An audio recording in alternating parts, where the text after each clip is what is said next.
মিরপুর স্টেডিয়ামের মূল ফটকে এখন ভিন্ন এক দৃশ্য। চেনা অচেনা সবাইকে নিরাপত্তা সদস্যরা থামিয়ে দিচ্ছেন, প্রশ্ন করছেন, সন্তুষ্ট হলে তবেই ঢুকতে দিচ্ছেন। এ যেন শুধু নিরাপত্তা নয়, বরং অনিশ্চয়তার প্রতীক।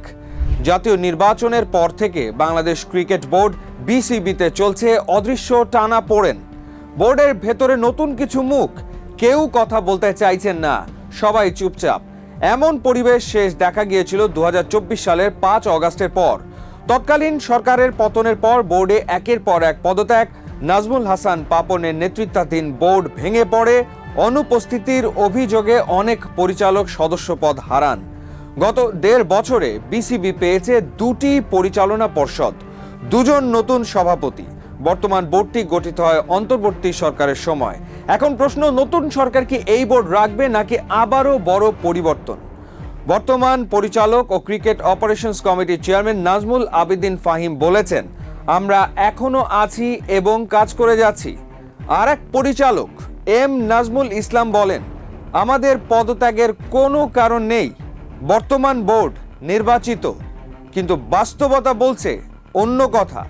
সরকার বদলেছে, বিএনপি নেতৃত্বাধীন জোট ক্ষমতায়, নতুন যুব ও ক্রীড়া প্রতিমন্ত্রী আমিনুল হক।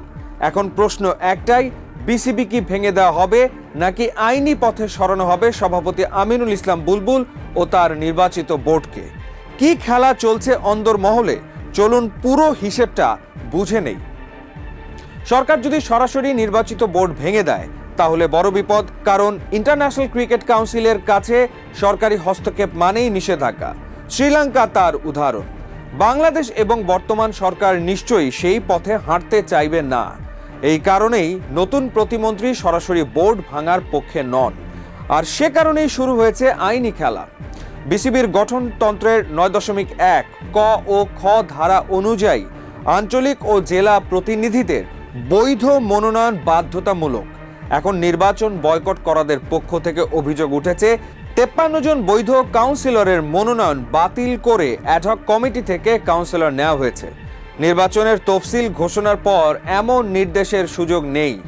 এই কারণেই হাইকোর্টের রিট, প্রথমে স্থগিতাদেশ, পরে আপিল বিভাগ থেকে তা স্থগিত করে। নির্বাচন সম্পন্ন হয়, কিন্তু মামলাটি এখনো নিষ্পত্তি হয়নি। যদি আদালতের রায় যায় বুলবুলের বিপক্ষে, তাহলে সভাপতি নাজমুল আবেদিন ফাহিম, ক্যাটাগরি 1-এর 10 পরিচালক, সব পদ শূন্য হতে পারে। জাতীয় ক্রীড়া পরিষদ চাইলে তাদের কোটায় 2 পদও শূন্য করতে পারে। অর্থাৎ আইনি পথে বোর্ড অচল।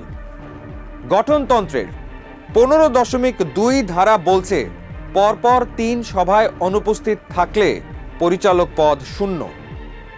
সভাপতি বুলবুল এখন মেলবোর্নে।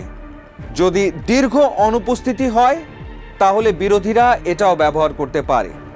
আরেকটি ধারা 14.2.1-এর গ, পদ শূন্য হলে নতুন নির্বাচন আয়োজন সম্ভব। সেখানে বিএনপি ঘরানার সংগঠকরা ঢুকে যেতে পারেন। প্রতিমন্ত্রী আমিনুল হক বলেছেন, নির্বাচন প্রশ্নবিদ্ধ ছিল, কিন্তু এখন আমি দায়িত্বশীল জায়গায় বসে আলোচনার মাধ্যমে সমাধান চাই। মানে কি? তিনি সরাসরি বোর্ড ভাঙবেন না, আইসিসির নিয়মের মধ্যে থাকবেন, আইনি পথেই পুনর্গঠন করবেন। এটাই রাজনৈতিক পরিপক্কতা। সাবেক পরিচালক আহমেদ সাজ্জাদুল আলম ববি দাবি করেছেন, 2024 সাল থেকেই অনিয়ম শুরু। বোর্ড ভাঙা, নতুন বোর্ড গঠন, আবার বাতিল, সবই নাকি হয়েছিল রাজনৈতিক হস্তক্ষেপে। তিনি প্রশ্ন তুলেছেন, যদি অনিয়মের হিসাব শুরু হয় তবে 2024 থেকেই ধরতে হবে। 2002 সালে হাইকোর্ট নিষেধাজ্ঞা দিয়েছিল বিসিবির নির্বাচিত বোর্ডে, ইতিহাস আছে। তাই বিরোধীরা আশাবাদী, এবারও আইনি পথেই সভাপতি অপসারণ সম্ভব, যদি আদালত সায় দেয়। শুধু প্রশাসনিক অস্থিরতা নয়, মাঠের পারফরমেন্সও এখন হতাশাজনক। প্রথমবারের মতো দল খেলছে না টি-20 বিশ্বকাপে। এটিও বর্তমান কমিটির সময়কালের ঘটনা। সমালোচকদের মতে, প্রশাসনিক বিশৃঙ্খলা, নির্বাচনী বিতর্ক আর অনিয়মের অভিযোগের প্রভাব পড়েছে ক্রিকেটেও। তাহলে কি বুলবুলের বিদায়ের ঘণ্টা বাজছে, নাকি আইসিসির সবুজ সংকেত নিয়ে টিকে যাবেন তিনি? সরকার সরাসরি ভাঙবে না, কিন্তু আইনি ঝড় বইছে। বাংলাদেশ ক্রিকেটে সামনে আসছে বড় পরিবর্তন। আপনার কি মনে হয়, বোর্ড থাকবে নাকি আদালতেই হবে গেম ওভার? কমেন্টে লিখুন আর সাবস্ক্রাইব করুন বিশ্লেষণের জন্য।